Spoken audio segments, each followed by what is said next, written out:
Distinguished heads of delegation, excellencies, ladies and gentlemen, good day to all.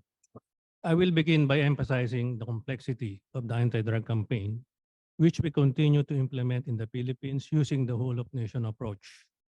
The intention is to strike a balance in our anti-illegal drug campaign. Our strategy statement is to pursue supply reduction efforts involving sustained law enforcement and prosecution with strong adherence to the rule of law and observance of human rights, coupled with comprehensive demand reduction initiatives and supported by strong international ties and cooperation.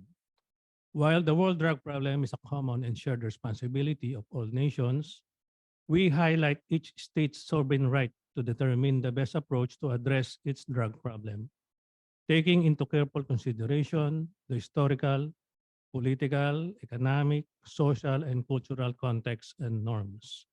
In the Philippines, we understand the drug problem not just as a security concern, but also as a health issue. President Ferdinand Romualdez Marcos Jr. emphasized the need to rehabilitate the drug users and hold the drug pushers and offenders accountable. As we perform our sacrosanct duty under the Philippine Constitution to protect our people, we spare no effort in implementing an anti-illegal drug campaign that strictly adheres to international human rights laws and principles in line with our pursuit of peace, security, and development. Under the Marcos administration, we continue to institutionalize the Philippine anti-drug strategy, which aims to mainstream effective programs and strategically innovate them to make them more effective and impactful. Based on the Philippine National Housing Survey on the patterns and trends of drug use, which was completed in 2020, the current estimated drug users in our country is 1.7 million, covering the age bracket of 10 to 69 years old.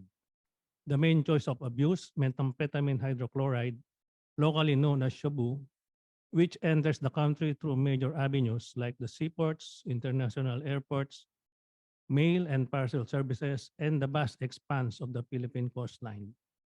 Under the Comprehensive Dangerous Drug Act of 2002, the law which governs the anti-drug campaign of the Philippine government, anti-drug law enforcement agencies, and policy development institutions have created safety nets and have established safeguards to avoid the diversion of substance from licit to illicit market.